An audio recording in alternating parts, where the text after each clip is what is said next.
Lily's laughter echoed through the golden cornfield, her small hands brushing against the tall stalks as she played in the late afternoon sun. It was a day like any other, until she vanished without a trace. For years, her mother, Margaret, searched endlessly, holding on to hope that her little girl would come home. The town whispered, the police gave up, but Margaret never did. Then, a decade later, while cleaning out an old pig barn on the edge of their farm, she found something that made her blood run cold. The truth had been buried for 10 years.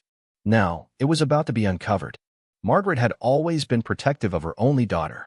Their life on the farm was simple but beautiful. Every morning, they would gather eggs, tend to the animals, and in the afternoons, Lily would run off to play in the cornfield. It was her favorite place, a world of adventure where she imagined herself as an explorer, a warrior, a queen ruling over golden waves. Then, one evening, Lily did not come home. At first, Margaret thought she had lost track of time. She called out, expecting her daughter to come running from the field, giggling about some grand discovery. But as the sun dipped below the horizon and darkness swallowed the land, fear gripped her heart. The search began that night. Flashlights flickered through the towering corn stalks. Neighbors and police combed the land, calling Lily's name.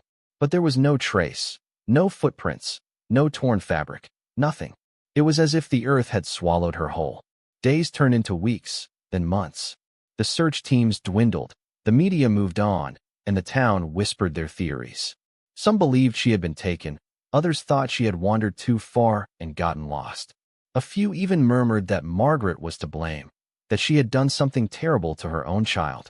But Margaret knew her daughter was out there, somewhere. For 10 years, she lived with the torment of not knowing. The ache of an empty bedroom, the deafening silence of a home without laughter. Then, one autumn morning, while preparing to sell the farm, she stumbled upon the old pig barn. It had been abandoned for years, its wooden beams sagging with age. As she stepped inside, the musty air filled her lungs, dust swirling in the sunlight streaming through broken windows. And then she saw it. A small, carved message on the back of a wooden beam. "MOM, I am still here." Margaret's breath caught in her throat. Her hands trembled as she traced the letters, her heart pounding.